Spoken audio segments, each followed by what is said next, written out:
नमस्कार साथियों, आप देख रहे हैं टुडे न्यूज़ और मैं हूं आपके साथ मुश्ताक खान। जैसा कि आप लोगों को मालूम है, दिल्ली में चुनावी बिगुल बज चुका है। एमसीडी के चुनाव धीरे धीरे नज़दीक आते जा रहे हैं। अगर बात करें श्री राम कॉलोनी की, तो श्री राम कॉलोनी में भी राजनीतिक पार्टियों के जो उम्मीदवार हैं उनमें ज़ोरदार टक्कर है। आज हमारे साथ बात करने के लिए एमआईएम के नगर निगम प्रत्याशी सरताज अली साहब हैं। सरताज अली साहब से जानेंगे किन चुनावी मुद्दों को लेकर वो मैदान में उतरे हैं और क्या क्या जनता के मुद्दे हैं। सरताज अली साहब, बहुत बहुत स्वागत है आपका टुडे न्यूज़ पर। बहुत शुक्रिया आपका। ऑल इंडिया मजलिस इत्तेहादुल मुस्लिमीन की जानिब से मैं प्रत्याशी हूँ, सरताज अली, वार्ड 246 श्री राम कॉलोनी। और मैं शुक्रिया अदा करना चाहता हूँ जनाब कलीमुल हफीज़ साहब का, बैरिस्टर असदुद्दीन ओवैसी साहब का, और हमारे जो दिल्ली के इंचार्ज हैं जनाब इम्तियाज़ जलील साहब, कि उन्होंने मुझ पर भरोसा किया और मुझे यहाँ पर उम्मीदवार बनाया। और इंशाल्लाह हम ये कोशिश कर रहे हैं कि यहाँ से हमारी पार्टी जीत कर आए।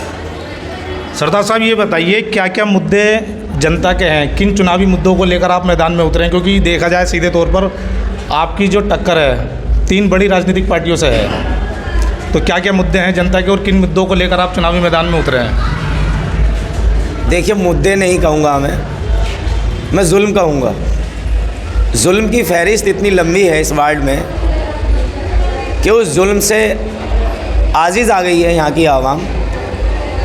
चाहे लेंटर पर उगाई हो, गंदी नालियाँ हो, सांसद हों, निगम पार्षद हों या निगम पार्षद के प्रतिनिधि हों, सबकी बदतमीजियों को यहाँ की आवाम भुगत चुकी है। और यहाँ की आवाम के सामने 2 बार मौका आया अपनी कॉलोनी के आदमी को चुनने का।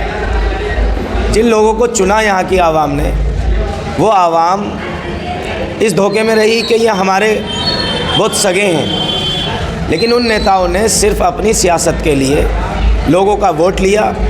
आज हालात आपके सामने हैं कि जिसका टिकट कटा उसने देर नहीं लगाई दूसरे पाले में छलांग मारने की, और दूसरे पाले में जाकर कोई तो टिकट खरीद कर ला रहा है, कोई अपना टिकट कटने की वजह से उन लोगों के पास जा रहा है जिन्होंने मरकज़ पर जुल्म किया, जिन्होंने दिल्ली दंगे में जुल्म किया। कल तक जो दूसरे उसी लोगों को गाली दे रहे थे, आज उसी के प्रत्याशी के साथ वो कंधे से कंधा मिलाकर चल रहे हैं। तो ये सारी चीज़ें जो हैं ये आवाम बखूबी जान रही है, देख रही है। आज के वक्त में हालात ये हैं कि अपनी रैलियों में बुलाने के लिए 500-500 रुपये इन लोगों को बांटने पड़ रहे हैं। और अल्लाह का लाख लाख शुक्र है कि मजलिस की जो रैली है या प्रोग्राम है उसमें खुद लोग बढ़ चढ़कर हिस्सा ले रहे हैं और अपनी जेब से पैसा खर्च कर रहे हैं। सरताज साहब, मौजूदा निगम पार्षद जो पिछले 5 साल से आम आदमी पार्टी के यहाँ रहे हैं, तो जनता के बीच में जाकर उन्होंने कितना काम किया है?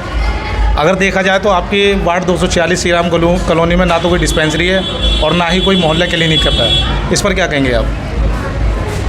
देखिए, काम की उम्मीद उससे की जा सकती है जिसे काम का करने का पता हो।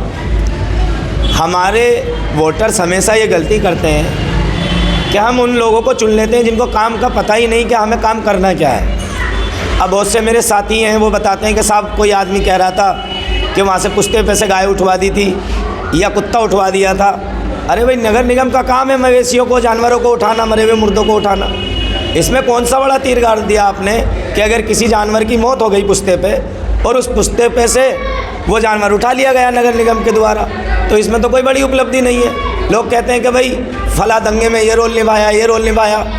मैं जिस मोहल्ले में रहता हूँ उधर कोई हादसा नहीं हुआ, लेकिन साहब जिस मोहल्ले में रहते हैं उसी मोहल्ले की जानिब मदरसे में आग लगाई गई। तो ये तो दबंगई है। झूठ जो है वो इतना बोलना चाहिए कि जो आवाम समझ सके।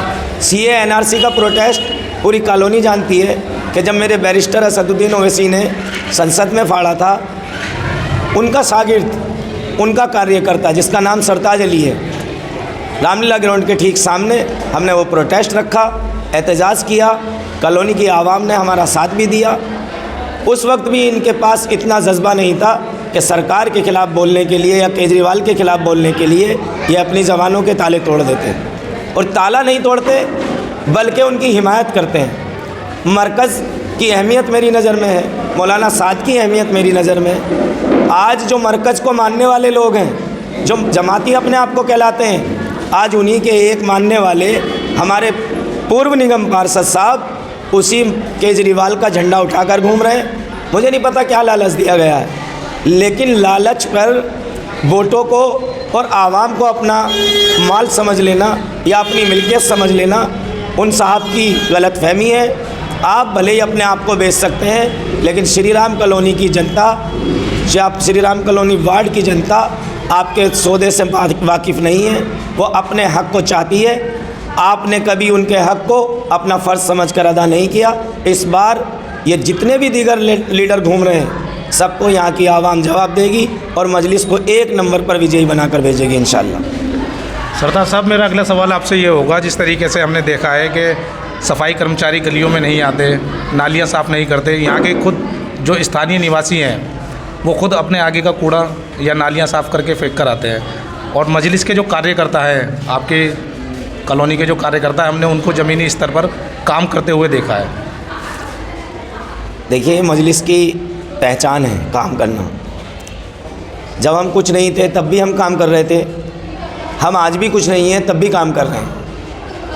हमें सिर्फ आवाम की खिदमत करना है, अपनी कौम की खिदमत करना है, इस समाज की खिदमत करना है।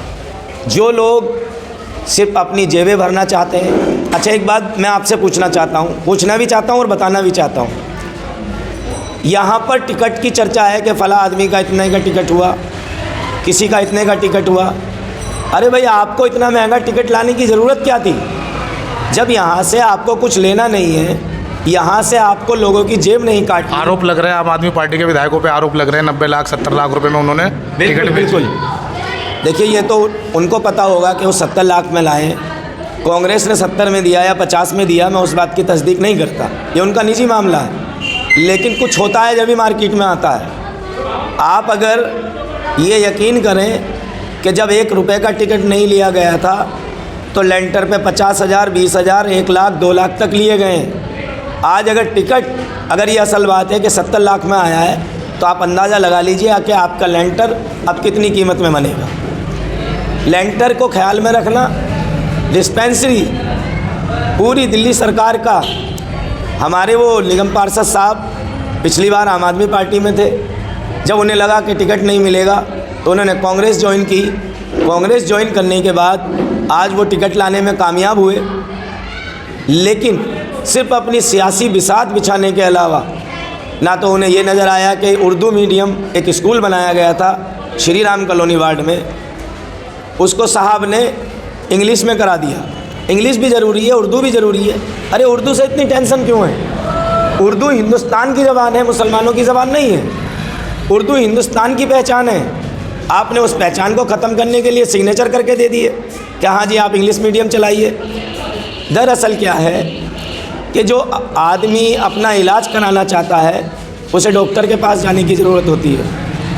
ऐसे ही अगर आपको वार्ड के अंदर काम करवाने हैं तो आपको लीडर की ज़रूरत है। दबंग, पैसा या बड़ी बिल्डिंग आपका विकास नहीं कर सकती। विकास कर सकती है तो आपके नुमाइंदे की काबिलियत।